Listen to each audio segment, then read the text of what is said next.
Hey guys, Chris here with Work to Game, and today I'm gonna get to talk about some exciting news. We have a confirmed date for the next live letter, so let's jump into it.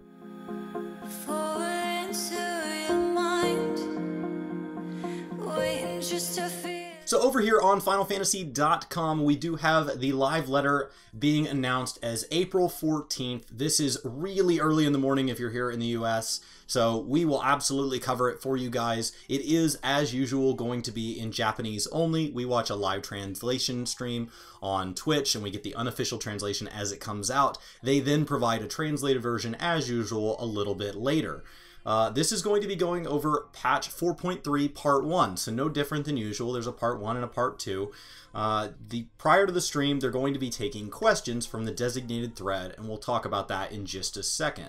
It is a Q&A theme, so hopefully they'll be able to field as many questions as possible. Hopefully they're able to pick what we feel are the most important questions based on what everybody has submitted. There is already a ton submitted over there, so if you guys have questions you'd like to add, I'll be including a link in the description below so that you can go ahead and add that.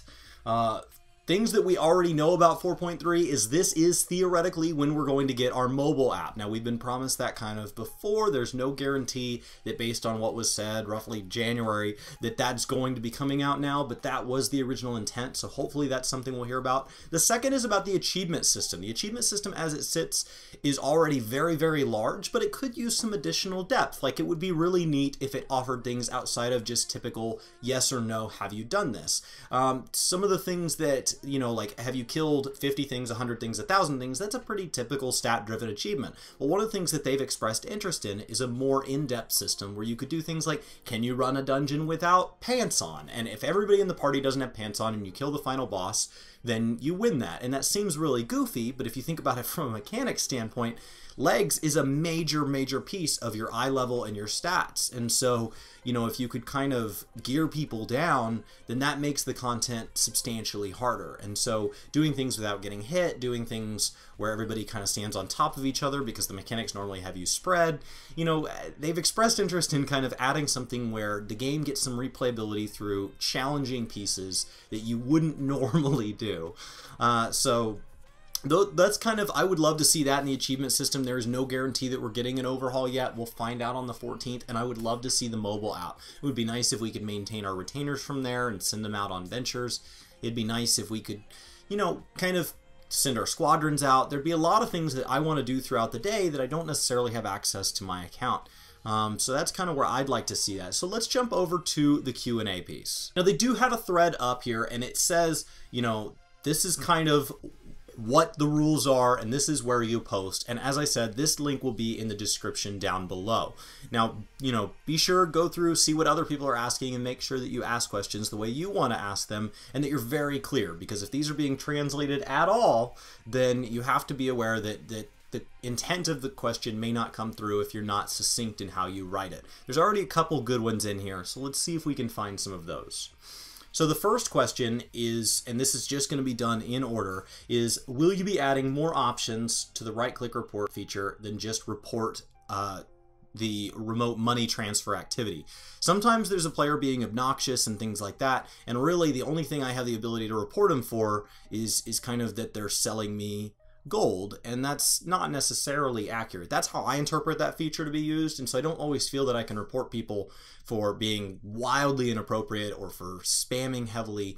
And so it'd be nice if they added some other things where you could kind of reach up to Square Enix and say, hey, you know, mom, dad, like, I don't like how they're treating me. Can you guys step in here? Second, obviously, this is the tried and true question that makes it every time. They don't always answer it, but when they do, it's always the same way. Is there any news on the possibility of getting Nintendo Switch or Xbox One? Now, they have said that they are more than willing to be on as many platforms as possible, but that there are either technical or deal reasons that they can't discuss on why it hasn't made that move. So that's either an exclusivity thing that they have with PlayStation that doesn't allow them to be on Microsoft, or it's that Microsoft doesn't want to allow Xbox Live to play nice with PSN, because the one thing that they've said is consistent about all platforms is that we're not going to put ourselves on a platform where we can't give the full user experience. So that needs to be able to be cross-play. That needs to be able to support the game in the same quality level. That's one of the reasons that there really aren't add-ons in this game, is there's no way to support those for console. So I don't expect this question to be answered, but it's a solid one. As an MMO gets older, it becomes more difficult to convince players to come back to the game. Are there additional bonuses you plan to add to the Welcome Back campaign, such as free instant level potions to level 50?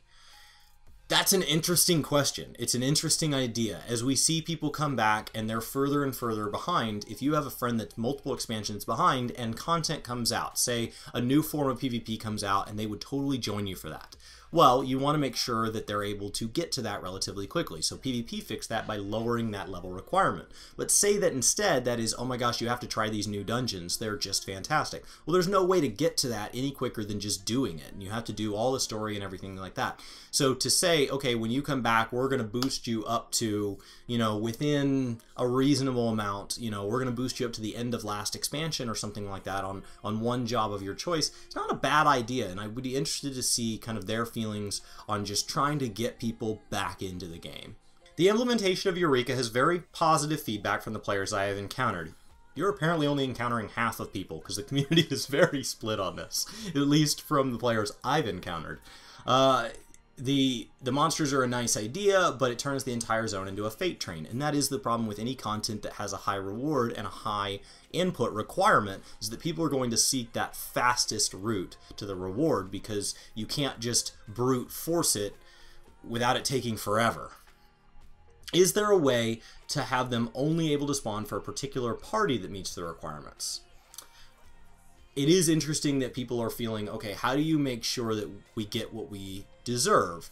And this comes down to a mentality of tags. When there's a quest mob or something, if somebody comes in for the last 5% and they get loot, is that fair? Well, you agreed to kill the whole monster and get loot, and you killed the whole monster and you got loot. They agreed to come and kill the monster and get loot and got lucky and only got the last 5%. It doesn't dilute your loot just because they also got loot. They came in, saw 5% left, and that was their luck. So I'm not totally for this, but I understand the requirement if people are getting to the point that they're literally just blatantly abusing the system. They're sitting AFK until the boss is down to a very small amount. So it would be interesting to see how they would implement a system like this where it didn't make people feel like, well, if I can't be there for the beginning, I might as well not help. So, I don't know. Interesting question. Level sync for Notorious Monsters and Fates has proven to be a well-received function in the game. Is it possible to implement level sync for parties killing the field monsters? Basically, why is the rest of Eureka not done with level sync? It's something Brian has talked about before here on the channel, and it's something that I feel a huge piece of the Q&A section is going to be geared at 4.25's release of Eureka, and less about what we expect from 4.3, which is kind of a bummer because 4.3 is something I'm really looking forward to diving into and what we're going to learn, and it feels like this first half is mostly going to be just you guys released a lot at 4.25 with what we thought was enough information, and then it came out and we now have a lot more questions. There are often reports of people cheating or using bots in PvP, including Feast, Frontlines, and Rival Wings. Despite being reported by players, they continue and even brag about it on Twitch streams. This, in turn, sours the attempt to try to secure the related rewards from those modes. What is being done to make the PvP modes fair and worth playing again? And this is something that, honestly, as PvP becomes a bigger part of the game and has bigger rewards and is worth doing, you're going to have a bigger problem with if you don't find a way to squash it. WoW went through a phase where they had these huge honor grinds way back in the day, and people would bot their way to getting the honor because you couldn't really play competitively until you had a full PvP set, and it cost a ton of honor. And so they would just put themselves in Alterac Valley, and they would just bot it until it ended, and then they would have all this honor when they came back, and then they could play legitimately in the other modes that were less successful at botting. And so I think that it is something they're going to have to find a way to address. It is something they're going to have to find a way to track, and I don't know if there's a minimum amount of DPS per minute, or, if you say DPS per minute, heals per minute, movement per minute, actions per minute, and points secured per minute, right? If all of those are showing off a little weird, where the movement is the only thing happening, but they're not successfully casting spells at targets, they're not successfully scoring any points, they're not sitting in a secure space. But whatever that rule is, I don't expect them to release it to us, because if they release the list of requirements that they're going to do, that just changes people's way to game it, right? Okay, so how do I write a bot that just ticks off enough of those boxes?